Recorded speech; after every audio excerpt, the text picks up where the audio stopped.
The story begins with the boy Ars, a simple young man with no experience in anything. He returned from work and everything was fine. The next day, he woke up and went to work again, but he felt something strange. Yes, he put his hand on his heart and suddenly his sense disappeared completely. He suffered a cardiac arrest and died instantly, but suddenly he finds himself opening his eyes again, thinking he's in the hospital, and that's his nurse. But what is it? Why is there a flying dog in the room? Is he dreaming, or what? Soon our hero realizes that he has moved to another world. When he looks at himself in the mirror, he discovers that he has become a small child who understands nothing about life. He soon learns that he has been reborn in this world, and it looks like he will turn the situation upside down. 3 years pass, during which time he learns to read and write, living a luxurious life, surrounded by servants and guards everywhere. Luckily for him, he was born in the kingdom of Asamor, specifically in a town called Darien, which is ruled by his father, and he is the ruler of the town. Over time,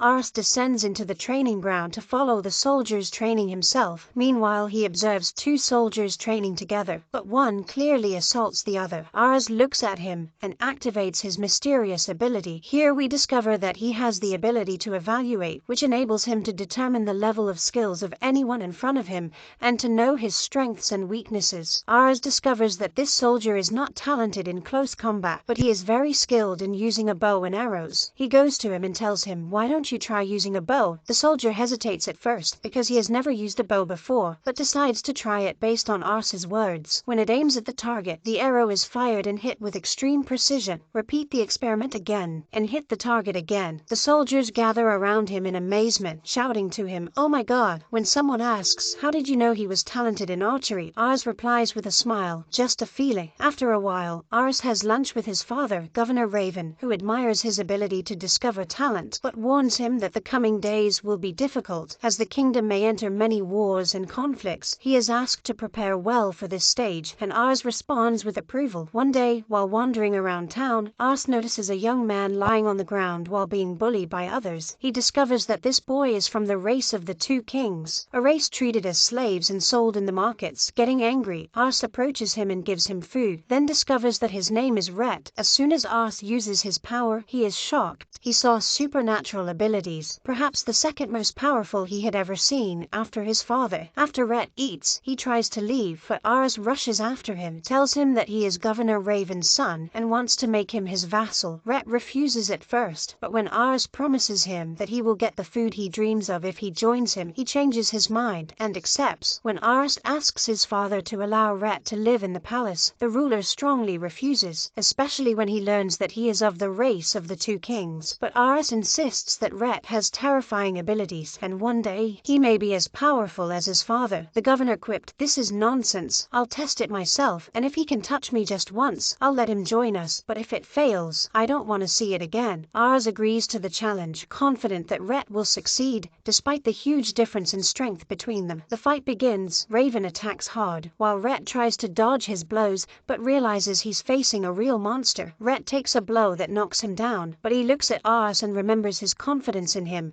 and he stands up again, showing unprecedented determination. He attacks with all his might, and with a sudden blow he manages to hit a hair from Raven's head. In doing so, he passes the test, and the ruler recognizes his talent and even praises Arce's ability to discover talent. After a period of training and study, Ars tells his friend Rhett about the history of the kingdom and how it was originally 7 countries that were unified by King Asamorev, but he died, and his son took over the rule despite being just an 8-year-old child, which made a group of thieves control the kingdom's decisions. Ars knows that the kingdom will soon collapse, so he decides to gather a group of talented people around him in preparation for that day. Rhett suggests they walk around town in search of talented individuals. While wandering, Ars hears a man calling him out at the market, offering to buy rare dragon eggs at a fantastic price. Ars is about to accept, but Rhett intervenes, puts his dagger on the seller's neck, and tells him, "You're a crook. No one like you can have that number of dragon eggs. Also, real dragon eggs do not contain these stains. These are just giant lizard eggs." Rhett tries to punish him, but Ars stops him and takes him away. Later, while wandering through the market, he is robbed by a mysterious person, but Rhett quickly chases him and catches him, only to discover that he is a beautiful girl. But she runs to an alleyway, and they follow her, only to find that she is surrounded by a gang of criminals beating her. Ars intervenes in anger, but a gangster tries to attack him, and Rhett confronts him easily, then pounces on the rest of of the gang like a ninja and kills them with quick blows. At this moment, Ars does his ability again, but is stunned. The abilities of this girl are not normal at all, but exceed all expectations. Despite her young age, Ars asks her to join them, but she refuses, saying, "I'd rather die than be a follower of a spoiled child like you, Ars." He kept trying to convince her that he was willing to do anything for her to agree, and indeed she told him, "I agree, but on the condition you have to remove the rich people's contempt for people like me, stop looking at us as slaves, and most importantly, eliminate street hunger." She took out the money and threw it at them, saying, "Take this money and get out of here quickly." Ars said to her, "But people have been beating you a little while ago, and I'm worried about you." She told him that a nobleman had kidnapped her and wanted to sell her, but she managed to escape from it, causing him to send criminals after her to return her to him. At this moment, a group of orphans ran towards her, and we learned that her name was Jane and that she was caring for these children and fighting the hunger that could kill them at any moment. Ars was deeply moved and gave her all the money he had, saying, "I hope you take her, and we will surely meet again." Upon returning to the palace, he sat alone feeling very sad for Jane and the children living on the street. Rhett tried to relieve him, but suddenly they heard a voice calling out to them. Yes, it was the kids who were with Jane, and they came to ask for his help, as they learned that the gang had arrested Jane again, and it seems that this will indeed be the end of it. She was taken to the gang leader's house, thrown to the ground, and the gang members began to mock her and brutally beat her. Jane couldn't even move from her place. Then the gang leader said, "Stop hitting her face, this will reduce her price." Jane tried to take her money and run away, but they beat her again and threw her to the ground again. She remembered the orphaned children, but she couldn't do anything. Same to you. Do you think this is the end of it? Suddenly, the door shattered above their heads, and Ars appeared in the place. One of the gang members tried to attack Rhett, but easily eliminated him and then completely destroyed the gang. Ars then turned to the gang leader and told him, "Either you let Jane go or you'll regret it." When the leader realized that Ars was the son of a nobleman, he was frightened and said to him, "Why defend her? People like you buy and torture them just for fun." Even Jane seemed surprised, telling him, "Why would you put your life at risk for me? I don't understand what you're doing." Ars said to her, "Don't worry, we're not like them. Don't be afraid for me. Nothing will happen to me." Then he turned to Rhett and said to him, "Eliminate them." Rhett couldn't believe what he heard, so he set out to kill the gang without hesitation. Two tried to attack him with the magic of fire, but he turned into a ghost among them and immediately wiped them out. The boss of the gang realized that it had become dangerous, so he summoned their most powerful criminal and told him, "If you get rid of them, I will give you big money." Jane was scared of the criminal, but Ars reassured her, "Don't worry, we're safe." The criminal stupidly attacked Rhett, but suddenly disappeared and then reappeared, eliminating their most powerful criminal easily. The leader was horrified and said, "The governor of the city allows the slave trade. I don't understand why you are doing this." Ars said to him quietly, "Simple, take this money and consider that I bought it." Rhett then told the leader, "You have two choices. Either you take the money and don't tell anyone what happened, or I'll cut off your tongue to make sure you never speak again." The leader was terrified and said, "Without money too? I agree." Ars then went to Jane and took her with him. Along the way, Jane chose different paths so no one would recognize them. They reached the city limits, and the place was very desolate. Rhett took out a magic tool, then said to Jane, "Try using your magical skills." She said, "But I've never used magic before, and I don't even know how to start." Rhett replied, "Well, I'll teach you some spells. Now try them." Indeed, Jane began to cast the spell. A vortex of flames broke out in the place, and suddenly a huge explosion shook the entire city. Ars and Rhett were shocked, and no one believed what had happened in front of him. Jane was very happy. At the time, Jane asked Ars,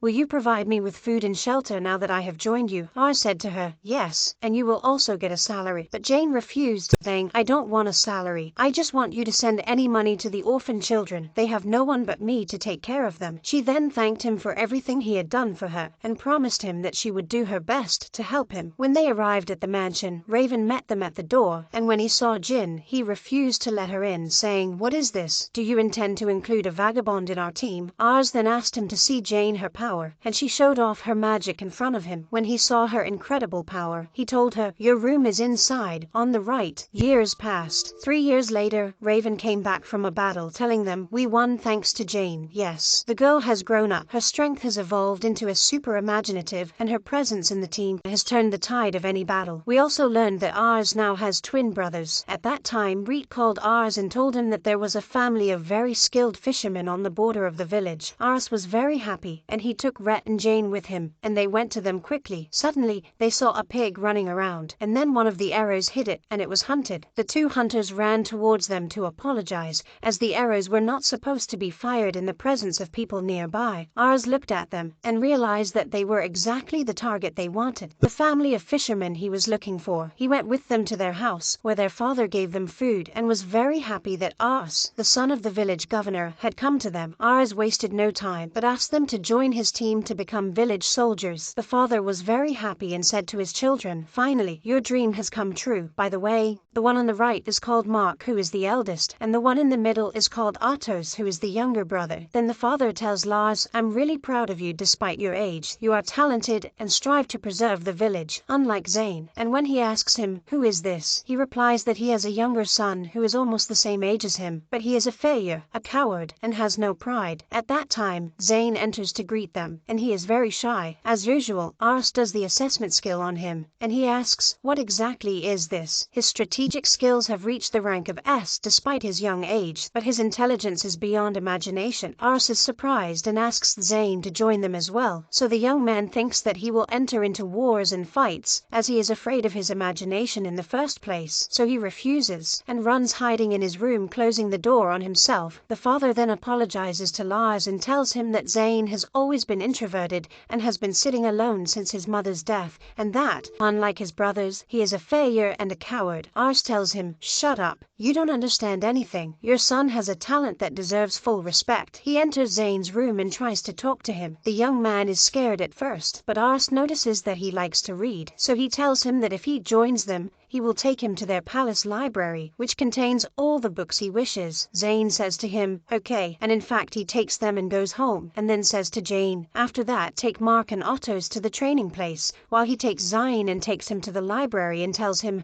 "Live, teacher, and if you need anything, let Rhett." After a while, he returns to him again, and to his surprise, Zine lies on the ground. After finishing reading a large number of books, Ars activates the assessment skill and observes something very strange. Zine's abilities have increased in just a few hours, and the boy, he understands nothing. Ars stands with Rhett and Jane and says, "I want to prove Zane's abilities to his family, specifically to his father. What you want?" He replies, "A very amazing idea." Ars gathers everyone in the forest and says to Zane, "I want you to hunt us some animals, but without weapons." Zane says, "Okay," while his brothers remain shocked. It wasn't long before we saw the greatness. The father finds one of the strategic traps has been set in the place, and a huge number of animals have been hunted. In addition to Zane placed herbs to keep mothers and young from falling into the trap for the sake of ecological balance, and also designed places that allow the young to get out of the trap in case any child enters by mistake. And this is exactly what happens when genius and creativity come together. The father stands shocked and does not believe that Zane is whoever did it, but contrary to expectations, his father does not express any reaction, telling Lars, "I hope you take them and come back again. Be careful with them," and then leaves them and leaves. What exactly is the story, and why was the father's action strange? At that time, Zane is so sad that he goes to lock himself in his room and reflect on his painful memories. On the other hand, we see the father standing on the roof with Mark and Atos, and when asked why, he replies, he always treated Zane badly, and despite being a father, he could not discover his son's skills or stand by him, and I feel very negligent. I can't even look him in the eye. Of course, Zane listened to all these words and was deeply moved, knowing how remorseful his father was. The next day, it's time to leave. As the older brothers say goodbye to their father to leave, Zane comes out second, but he doesn't say goodbye to anyone present, and suddenly he comes back and talks to his father while he is cutting wood, saying,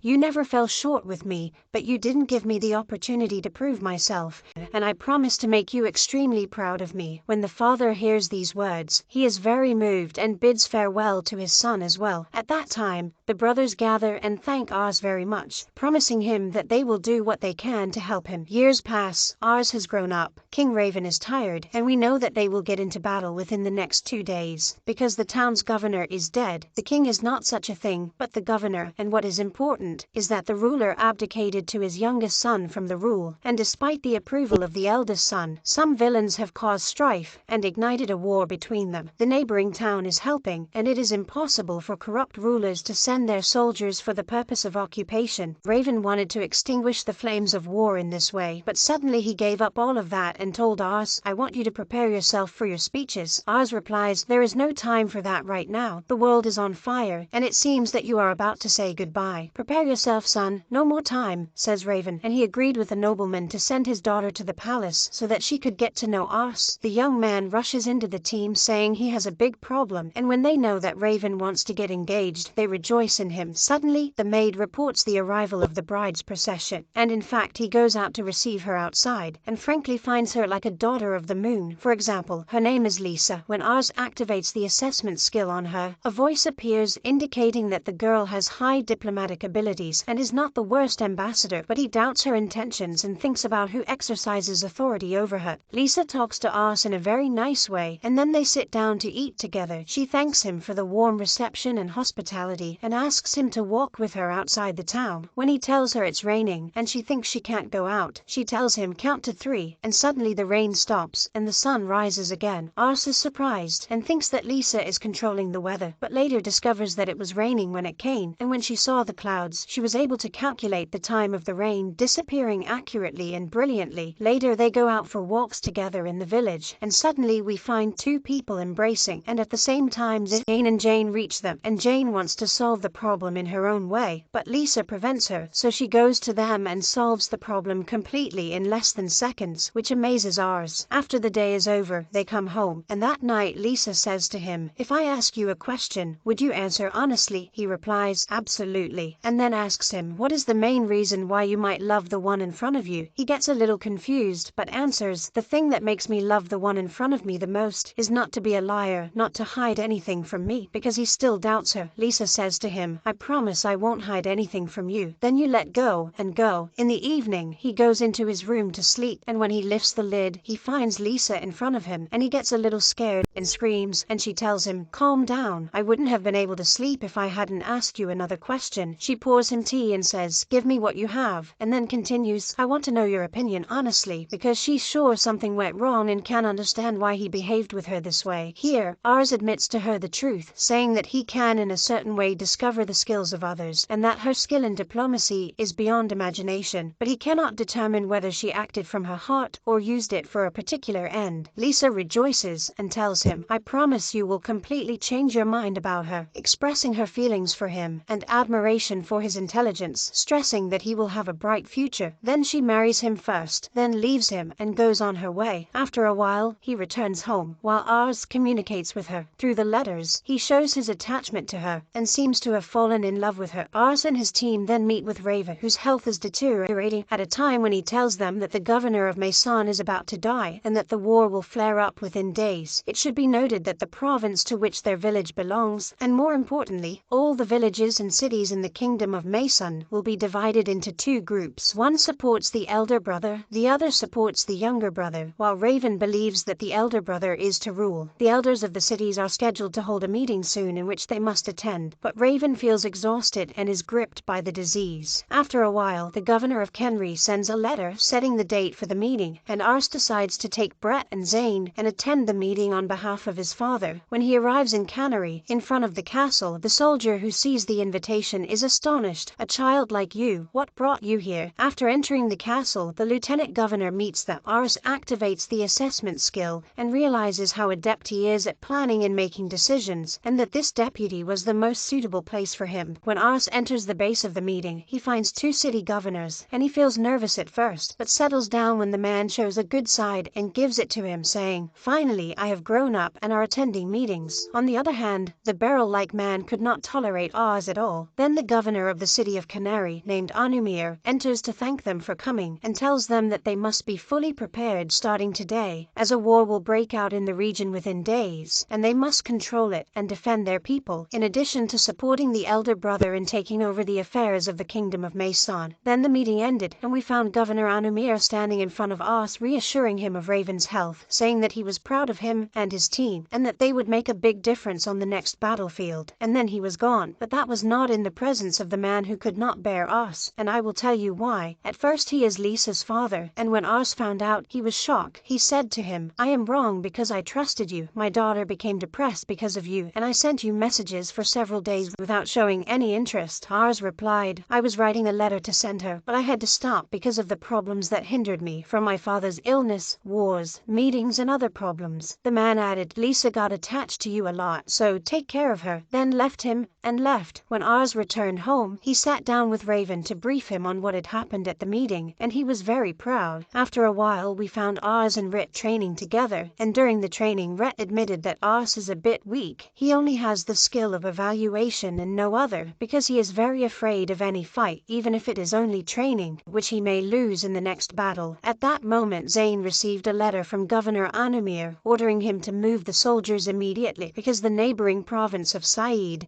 began sending soldiers to take control of a city in Maysan province. We found Ars unable to hold his nerves, seemingly frightened beyond imagination. He gathered the soldiers at the training ground and told them that he would move immediately and that he would be the commander of the battle. But Raven reached them and told him, "You will not participate in the war, and if you want to prove that you are a man ready for combat, I will put you to the test now." He ordered the soldiers to bring in a dangerous criminal accused of theft, rape, and murder, who was sentenced to death, and told them that if he could watch the sentence be carried out without losing his temper, they would win the battle with him. Indeed, the execution began, and suddenly the criminal's neck deviated from its course, and Ars entered a state of nausea and completely lost his concentration from the scene in front of him, so he collapsed on the ground without being able to move. His father said to him, "Yes, this is what I was talking about. The scene of death will surround you from all sides in battle, so you cannot come with us, teacher." And then he took the soldiers and left. Then the team went to Ars, but Raven called out to them, saying, "Come with me." And later everyone went to the battlefield, where Raven showed remarkable prowess in combat and shot down enemies one by one. And Ret joined him while Jane was wreaking havoc in the place with her deadly charm. And Zen returned to present the archers, suddenly killing a huge number of enemy soldiers, and they won brilliantly. Unfortunately, Raven's condition deteriorated sharply until he fainted, and the team had to return home immediately. After a while, Ars went to check on his father, and Ret told him that he was fighting with all his might, which negatively affected his health. But, on the contrary, he told him fine, and then upon his awakening, he told them that he would go down to the training ground, and then he left. "If I were brave enough, I would have led the soldiers in his place," Ars said to himself, blaming himself, as if to blame himself, and he continued to receive blows. At that moment, Lisa arrived to check on Ars and Raven, and she was very worried. Ret told her what had happened from the beginning, and that Ars felt weak when they went to battle and left them alone. In addition to feeling guilty for Raven and taking full responsibility, she didn't know he was on the training ground, so she went there to check on him, but she found him training with all his strength, and yet he would say, "As long as I'm weak, I can't protect the one I love." On the other hand, we learned that Raven recovered his health and summoned the whole team, saying, "I don't talk to you as a governor, I talk to you as a father," and then said, "Ars is not strong enough to fight any fight, and I hope that you will stay by his side until the end, and support and protect him no matter what, because I will not talk long." The team was very moved, and they replied, "Okay." When he learned that Lisa was out, Ars sent her a letter recommending himself, saying, "Despite my abilities, I am still very weak, but having you by my side will definitely make a difference with me." And Lisa began to cry and told him, "Ars, you do everything to be like your father and more, and I promise you that I will never abandon you." When asked if she liked Ars, she replied, "Yes." At that time, Ars suddenly walked in on him carrying several books and herbs, saying, "I have found your cure for your condition." But Raven told him, "I'm fine, just sit next to me, I want to talk to you a little." His father said to him, "When I was your age, I used to live a life that did not inherit it. The governor of the village imposed taxes on us by force, so I fled to a city where the situation was different and people lived with joy, and the ruler was a good and strong person, and this encouraged me to become one of his soldiers, and soon I proved my skills and promoted, and I became a private village under my rule, and its people knew everything about it, so I advised them to preserve and protect it at all costs." At that moment, Ars knew that the end was near, so he spent the night with his father quietly, and as expected, Raven released his last breath and lay in peace. The people of the village gathered and said goodbye to Ars, who wept in sorrow over the separation, but he gathered his nerves and announced to all all those present that he would continue his father's journey and that he would protect the village until the last breath of his life, so all the villagers stood with him and supported him on this decision. Zane also cried and remembered how much Raven treated him like a son, so that Jane conjured up her memories and how much Raven cared about her, and she considered him her father. Everyone was moved, but they supported Ars and promised him that they would stay by his side and never abandon him. At that time, they declared Ars governor of the village in place of the deceased Raven, and on the other hand, Animir held a second meeting to mourn Raven's death and install Ars as official governor. Animir then told them, the war has actually begun. From here we move to Mason province, where they are currently located, and in a constant dispute between the elder brother and the younger brother over assuming power. The region includes a huge number of cities and villages. The younger brother has dominated the north, which appears in sky in front of you, while the elder brother controls the south, which appears in green. However, in one village, which is supposed to be an extension point in case, the attack on the north began. By the way, its name is the village of Bryn, but for some reason they turned against us, so we must join them by force. However, Ars had a different opinion and asked Animir to give him a grace period to investigate the matter first before using force. Indeed, Animir agreed and sat down with his team, and we know that Zane doubts a very dangerous secret, so he tells Ars we have to gather all the information from inside the village, and Rit asks him very simple, I know a group of mercenaries called the Shadow, and we can assign them the task in exchange for money. Ars was impressed and said, okay. The next day, we found them walking in the streets,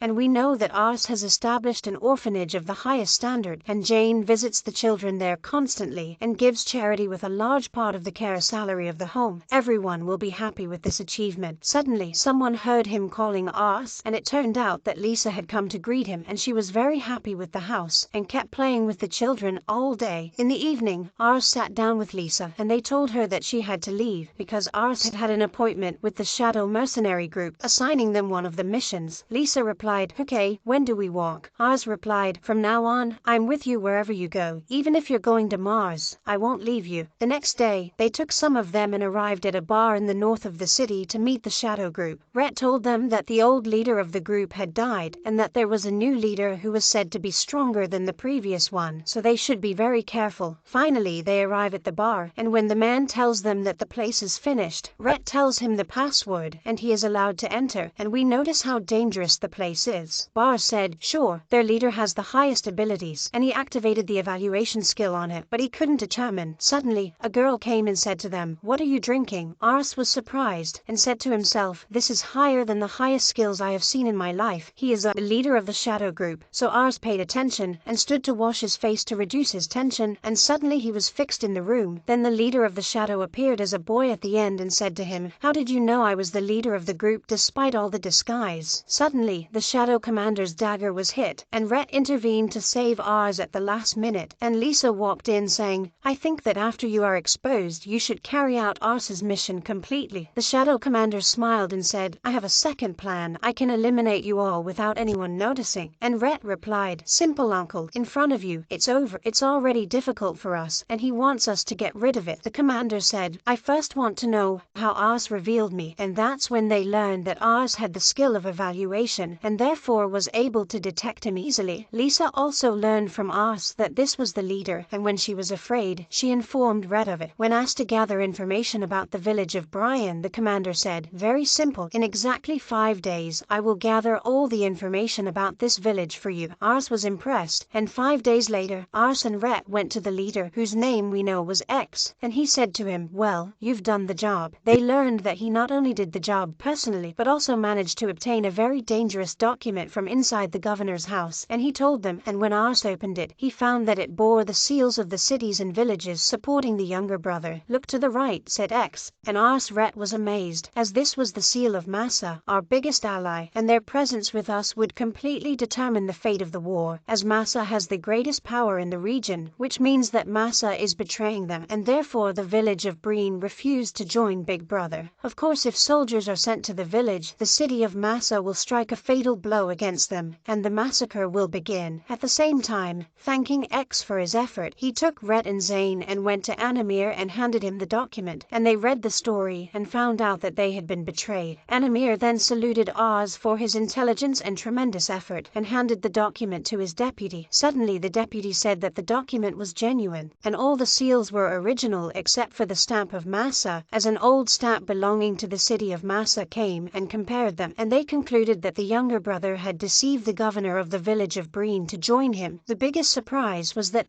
village it contains explosive stones, and these stones possess a destructive power beyond imagination. Here Zane told them that the village of Brian should know that they had been deceived. The village governor asked, "But how?" And Zane replied easily, "It's very simple. After some time, we found ours accompanied by 2 representatives before the governor of Breen, who stated that the village of Raven wanted to announce its joining the younger brother because they heard that the city of Massa had joined him and that it was not important who won the government. They ensure an alliance with the strongest." The governor of Breen replied, "That's good, even though you're young, but you're very competent." Ours asked, "Are you sure that Massa has already joined the younger brother?" And the governor hesitated and doubted, asking to order the soldiers to attack them. Suddenly, Rhett intervened, and Ours told the governor, "Wait a minute, I'll check if Massa really joined the younger brother." We go back with a flashback, where we learn that Zane had taken Ours and they went to Massa, where they met the governor, also known as Kim. They discovered that his seal was being forged, and Kim came angry with them and said, "I'll come with you, that's enough." Then we returned, and Kim confirmed that the seal was forged and that it was impossible for him to join the younger brother at all, and threatened the governor of Bryn from the heart of his palace, saying, but Ours intervened. "Although I made a mistake, you have a chance to prove your loyalty, prevent the export of explosive stones, and declare that you will join us immediately." After some time, we found Ours standing at Raven's grave, telling him what had happened in detail. "I missed you so much, and I will never disappoint you." Zane and Rit then arrived to check on him, and Ours said to them, "Without you, I wouldn't have been able to do anything, thank you." They were surprised by the presence of Animir, who was visiting his friend Raven, and he informed Ours that the older brother, whose name was Dan, had heard what you had done and demanded to meet you as well. Ours was confused and nervous, but suddenly his friends came to encourage him, so he regained his courage and said, "Okay." Later, Ours and Reet and Zane took a car and drove to Dan Castle. They learned that King Dan held a large ceremony that brought together all the rulers of the towns and villages of the province. Ours reached the limits of the castle, and the place was wonderful. As he entered, everyone looked at him in amazement because he was a young man. Ours was very confused, but suddenly he found Animir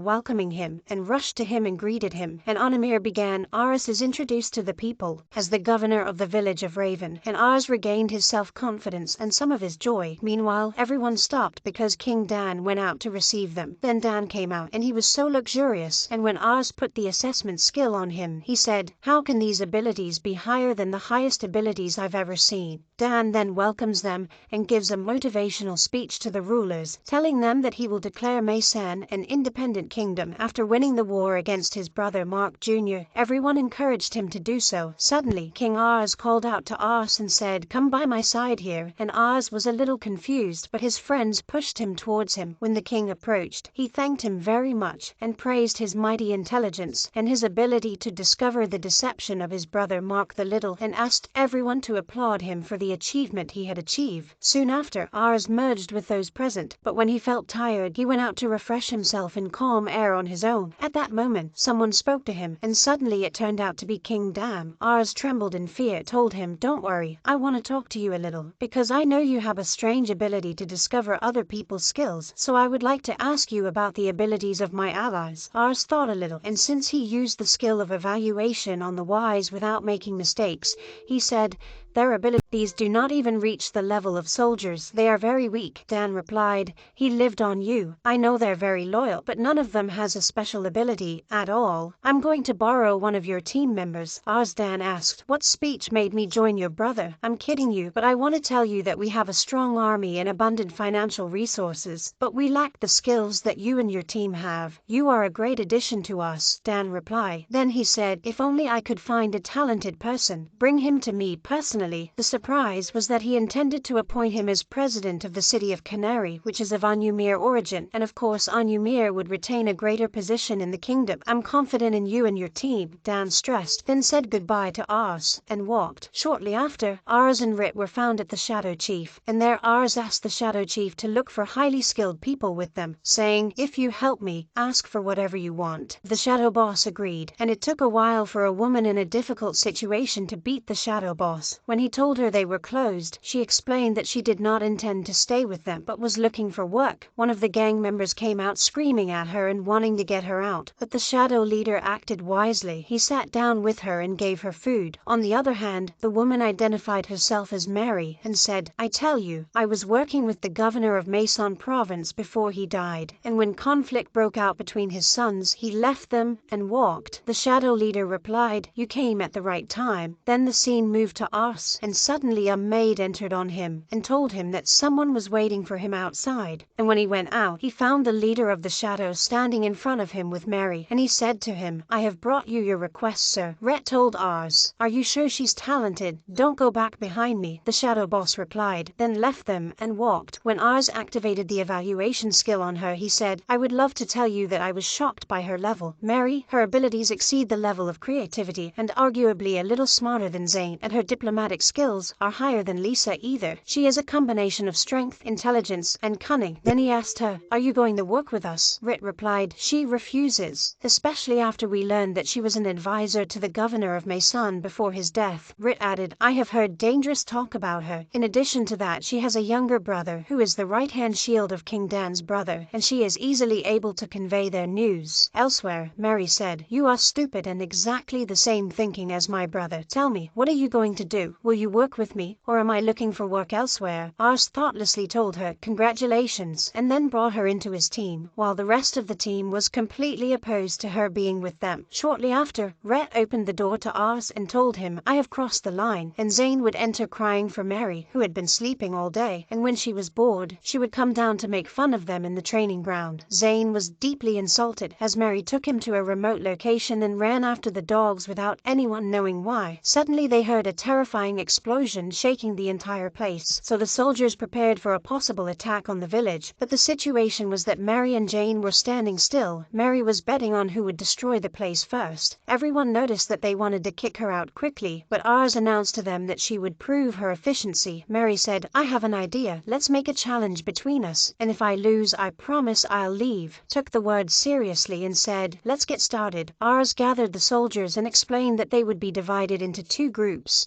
The first group with Marie as commander, and the second group with Zayn as commander. They will use training swords to fight a mock battle. If the commander is injured, or the enemy group is completely wiped out, they will achieve victory, while preventing Jane from using her magic. Ars also distributed explosive balls to ensure no one was injured. He asked, who will join Mary with me? No one wanted to go with them, and then Mary said the score was tied, so they sent a group of junior soldiers to avoid superiority on either side. The soldiers prepared to move into the forest, and everyone was watching what was going to happen. Ars said to Mary, what do we do with Rhett and Jane? Mary replied that she had a plan and looked at the soldiers and said, in principle, we will lose, but that is if I am not with you, loved ones. She began to explain her plan, while Rhett explained to the soldiers, Mary's team is very weak, and they probably set a trap for us, so we will divide into two groups. I'm in front, Zane is in the second set, and will be behind us in support. If the enemy attacks them, use blasts immediately, and we'll get back to you with good news. Everyone replied, okay. The plan began to be implemented, but suddenly they heard an explosion from the front, so they went there, surprised when a member of Mary's team appeared from among the trees saying, please, take me with you on your team, and I promise to tell you their plan. Okay, Rhett replied, revealing the plan, saying Mary expected them to be divided into two groups. Then they heard an explosion from the side of the palace, as if a real attack was going to happen on them, which means that when they return to the palace they will be locked there, and Zane will be in an easy trap. Rhett said, Ars can't agree to that. You seem to be lying to us. The person replied, yes, I'm a liar. Mary asked me to set a trap for you, and then said, I'll tell you the right plan. He opened the map, referring to the location of the ambush prepared by Mary. He said, as soon as you reach that point, the soldiers will attack you from both sides, and as soon as you get there, I will use the explosive ball with me, although I will not do that, and they will be surprised by the attack that will eliminate them. Rhett took the explosive ball from him and made the soldiers search for it, and another explosive ball appeared from them, and the one who was with him was carrying the phantom explosive ball, while he was going to use the real ball to carry out Mary's attack. We'll turn behind them and surprise them to finish them off, Rhett told the soldiers, revealing Mary's plan. They reached the soldiers' position and gathered from behind to attack them with foolish effort, but it turned out to be an ambush hidden inside Marie's ambush. Mary went out and Ars was with her, looking at one of her soldiers saying, "Long live on you." Then Rhett told her, "I don't understand anything anymore. Where did your soldiers go? In any case, if we eliminate Ars, I will declare victory." Rhett turned completely, while Mary picked up Ars and dragged him, and Rhett and the soldiers ran after her, and Ars shouted, "Rhett, hold them." Suddenly the trap set for them worked, and the soldiers fell one by one. Rhett too fell into a trap and then got up and continued running after them until Rhett saw nothing in front of him. Mary told Ars, "You'll be even more happy when you do what I told you." Ars started throwing balls at them, and in a moment of loud explosion, the area was devastated. "Have you seen anything like that, my friend?" On the other hand, Mary's team discovered Zane's whereabouts and pointed to him, and Zane informed his team that there were few soldiers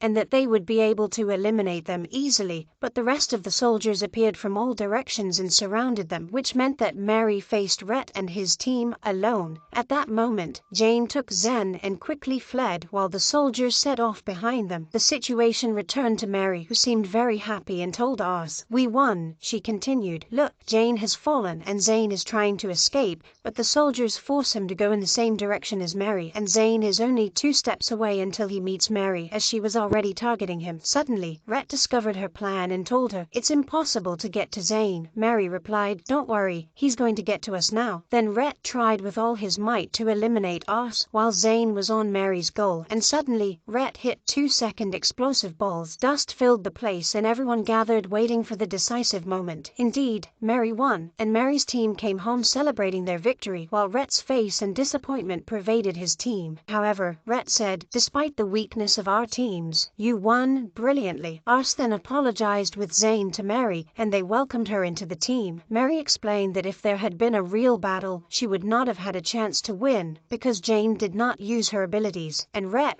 he fights against Ars and not on his side. Ars thanked her, saying, "You're lucky to have been able to assemble such a team," and then asked, "What's your next step?" Mary replied, "Very simple. Strive with all your might to become emperor, that is, to rule all the provinces." Suddenly, Ars recalled Raven's words and said to himself, "I'm sure you're going to be a very great figure in the future." Afterwards, they had a big party celebrating Mary officially joining the team, and everyone was happy. Suddenly, Red approached Ars and said, "I'm really sorry. I disappointed you and broke my promise with Raven. I feel like I won't be able to protect you as I thought." Ars replied, "You did what you had to do, and it increased, but the road is long and I need you with me." On the other hand, Zane thanked Marie, saying, "I understand why you were beating me while running," and Mary replied, "Being smart doesn't mean you're going to survive on the battlefield. Battle needs competencies other than intelligence, and if someone falls in your position during the fight, a lot of soldiers will perish behind them. So next time, I'll train you and make Jane attack you with her magic." After a little time, Ars found himself alone in the room until the maid came in informing him of the existence of a letter from King Dan asking to attend the last meeting before the decisive battle, with the need to bring the whole team and get ready to go. Will Ars be able to fight the war without bloodshed as he wants? And what happens next? The events seem to be coming at the doors. After Ars assumed rule of the kingdom following his father's death, he set out for Templar. The journey was long and exhausting. Meanwhile, Mary and Jane sat atop the carriage, enjoying the breeze and the warmth of the sunlight. Ars asked them to come down for a moment, explaining that he needed to discuss the military council and the decisive resolutions awaiting them there, as the decisions to be made could alter the course of the war entirely.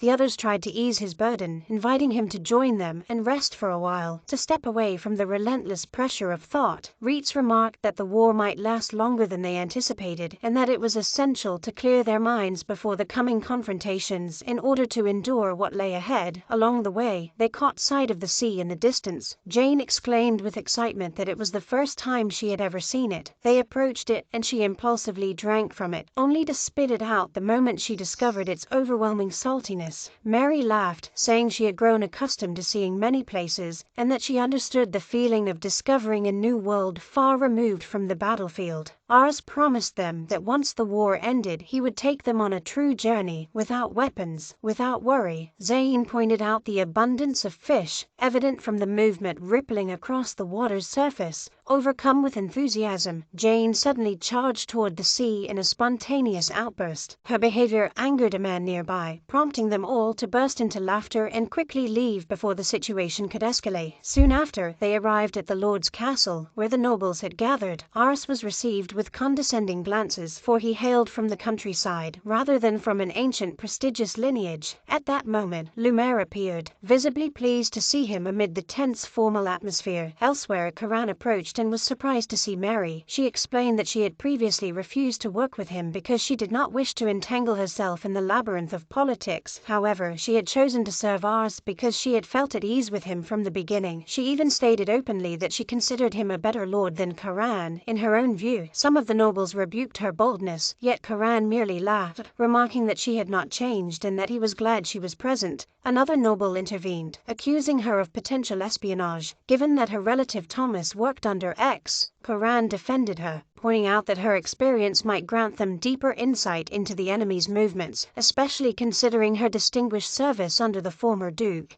Then the military council commenced. One official explained that the enemy forces held numerical superiority. However, Templar granted them economic advantages and stable supply lines, and their soldiers were well trained. Koran commented that the enemy commanded seasoned generals with long experience and that the neutral nobles had begun leaning toward X, believing him to be the stronger side. He insisted on a plan capable of swiftly shifting the balance of war. One noble proposed seizing Balad, one of the three principal cities, to secure the support of the neutral factions. Ars noticed Karan's hesitation and asked Mary to voice her opinion frankly. She described the plan as naive, explaining that attacking Balad would prompt X to strike at Sebar, which lay undefended, granting him decisive advantage and pushing the neutral factions firmly into his camp. She concluded that the proposal ignored its strategic consequences. Her words angered some in attendance, but Karan supported her analysis and asked for a safer alternative. She requested that Rizal present his plan, and Ars revealed that he was the military strategist responsible for their movements. Rizal was met with dismissive looks due to his youth, yet Koran granted him the floor. He explained that leaving Templar without defense would be a grave mistake. He proposed forming an alliance with the Duchy of Paradel, located near Orontes, asserting that X would hesitate to attack, fearing that Arcantes might be struck in retaliation should his forces advance too far.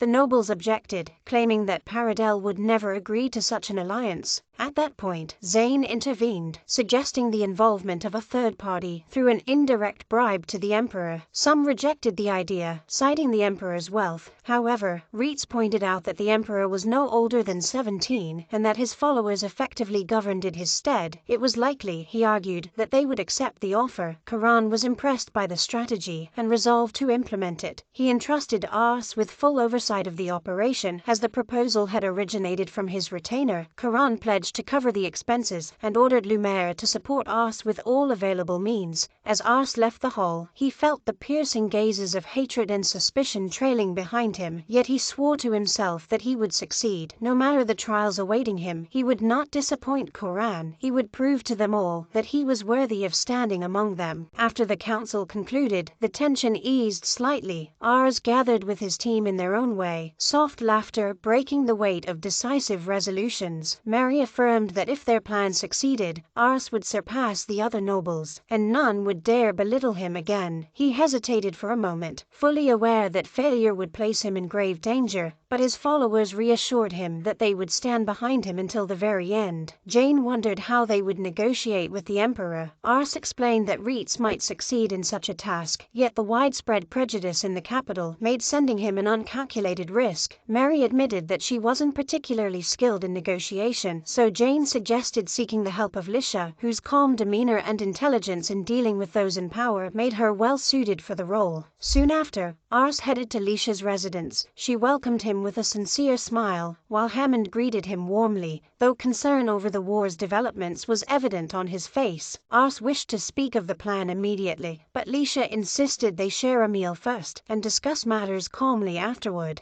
Reeds thanked their host, and Hammond replied that he regarded him as one of the family, adding that Leisha saw in him a person of standing among his companions. In a quiet corner of the garden, Leisha spoke privately with Ars. She told him that ever since meeting him, she had begun opening herself to the people of the territory and understanding their needs. She respected him deeply for preserving the region's stability despite the storm surrounding them. Even her father had acknowledged his ability to manage affairs with wisdom. Then she showed him the flowers he had once given her. She had planted and tended them herself, a testament to how firmly she cherished what he represented to her. When he explained their need for someone to handle negotiations with the emperor, she agreed without hesitation. However, she placed an unexpected condition, that he marry her after the war. Ars was startled by her directness, but she assured him that her feelings hadn't changed since their first meeting. He recognized the sincerity in her words and recalled her unwavering support. He confessed that he carried the same feelings for her. He offered to marry her at once, declaring his love and promising to protect her. She smiled gently and replied that she wasn't seeking protection, but partnership, that she would stand beside him until he achieved his ambitions. They informed Hammond of their intention to marry. At first, he hesitated, believing it too soon. But Leisha's determination ultimately convinced him. A modest celebration followed, filled with joy, as though they had seized a moment of peace from the heart of war itself. During that time, they held a meeting with X, who revealed that the Prime Minister, Shakma, was the true power behind the Emperor and that his reputation spoke of greed and selfishness. He advised them to focus on him first, exercising the utmost caution in their dealings. Ars then presented his plan, to travel by sea to the imperial capital and seek Shakma's mediation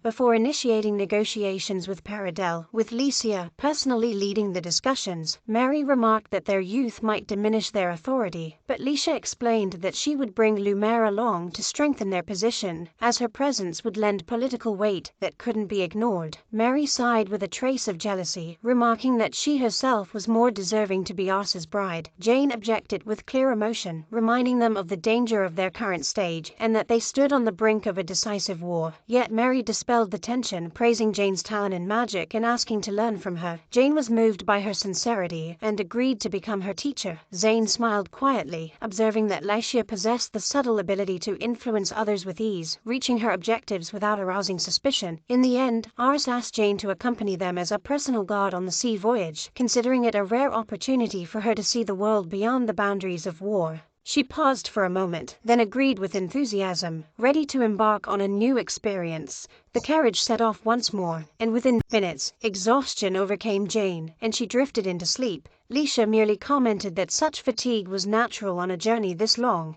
Along the road, Ars noticed a man watching them from afar. He studied his features for a brief moment, then recognized him. It was X. Approaching them, he delivered grave news. X had formed an alliance with the Saints, and he would provide full details once he obtained confirmed information. The revelation struck like lightning. Ars immediately understood that Karan's forces could be surrounded from two fronts, placing them in a severe strategic predicament. Yet Leisha remained composed, asserting that Paradel could offer defensive support if the alliance succeeded, and that the true key to resolving the crisis lay in winning the upcoming negotiations. Suddenly, the carriage jolted violently. Lycia's bag fell, spilling numerous books on politics and statecraft. She admitted that she had been studying diligently to grasp the intricacies of power. Ars realized the depth of her effort and felt compelled to rise to her level. She reminded him that the success of the negotiations was their shared objective, as partners, not merely as husband and wife. Soon after, they arrived at Templar Castle. Koran spoke of the Saints' movements, and Leisha informed him that they were already aware. She proposed opening a temporary channel of communication with them until their return, to prevent any sudden escalation. Koran appreciated her sound judgment and praised Ars's choice. At that moment, Lin, Koran's eldest son, entered the chamber, declaring that Ars was too young to negotiate with Shakma. His father rebuked him immediately for his insolence, and he withdrew with an apology. Later, Koran confessed his concern about his son, questioning whether he possessed genuine talent. Ars explained that Lin's current abilities were limited, but that he held the potential to become a strong leader if he matured and learned discipline. Koran regained a measure of hope,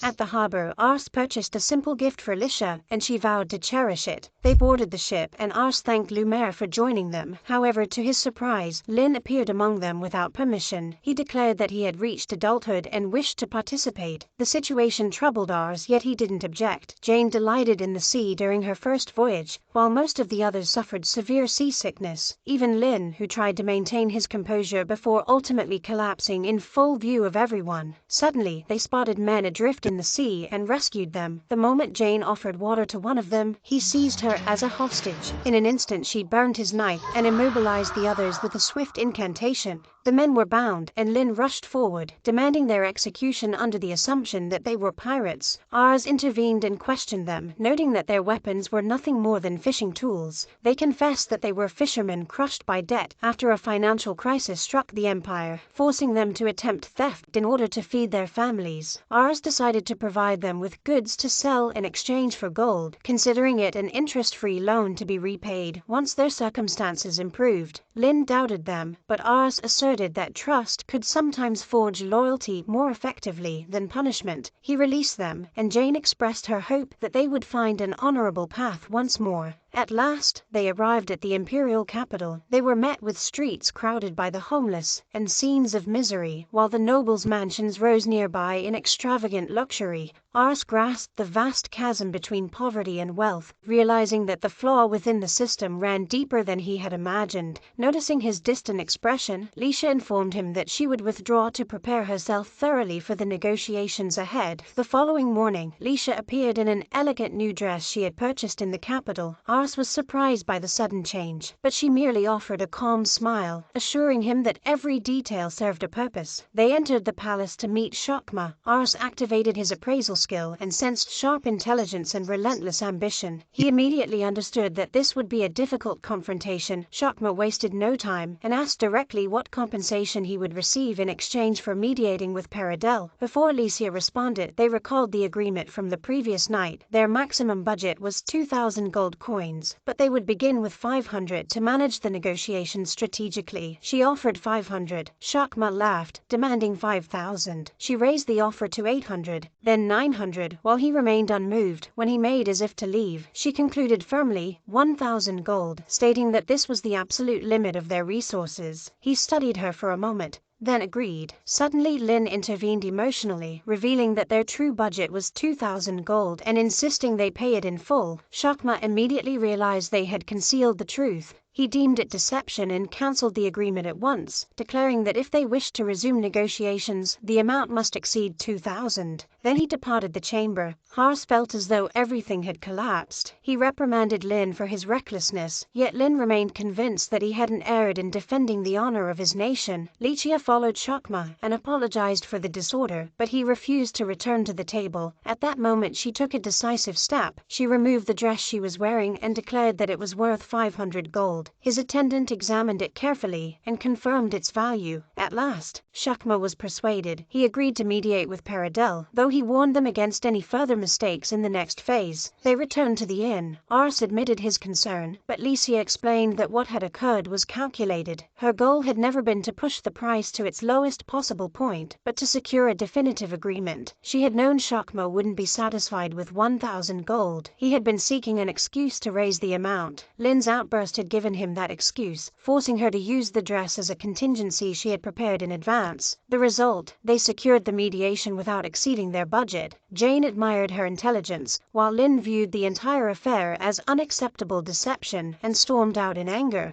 Lumiere followed him. He confessed that he couldn't accept lies in politics and that loyalty should remain pure. She replied calmly that those born into privilege don't always understand the harshness of reality and that what Ars and Licia had done wasn't greed, but protection of their homeland. He gave no response and walked away. She watched him for a long moment, aware that he possessed the qualities of a true leader, yet he was still only at the beginning of his path. A week later, a messenger from Paradel arrived bearing their official official response. At the same time, Lin's absence remained an unresolved mystery. He hadn't returned since the incident during the negotiations, leaving Ars wondering what he had been doing all those days. They entered a new round of talks, this time with Paradel's Minister of Foreign Affairs. From the man's tone alone, Ars immediately sensed unwavering loyalty to the Emperor. This wasn't someone who would bend for gold alone. The minister cut straight to the point. "Are you seeking independence?" he asked coldly, making it clear that such an ambition would be considered outright treason. At that precise moment, Lin appeared. He stepped forward with steady resolve and declared that it was X's faction that was truly plotting independence, that their intentions were already evident. The minister believed him. Lin's reputation for uncompromising honesty lent his words unexpected authority. If Lin said it, then it must be true.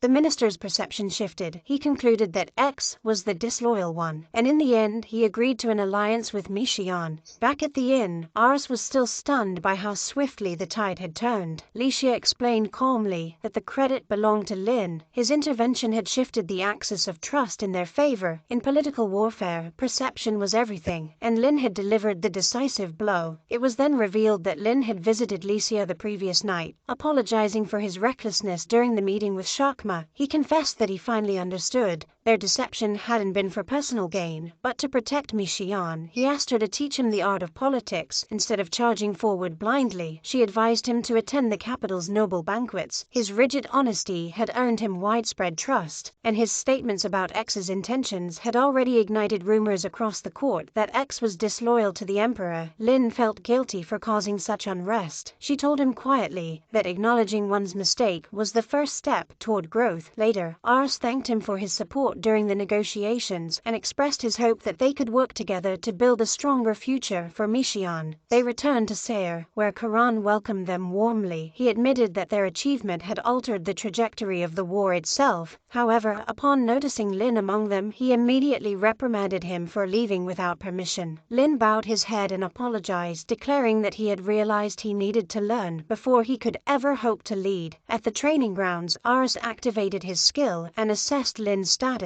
His parameters had indeed risen. It wasn't just sentiment, he had truly grown. For the first time,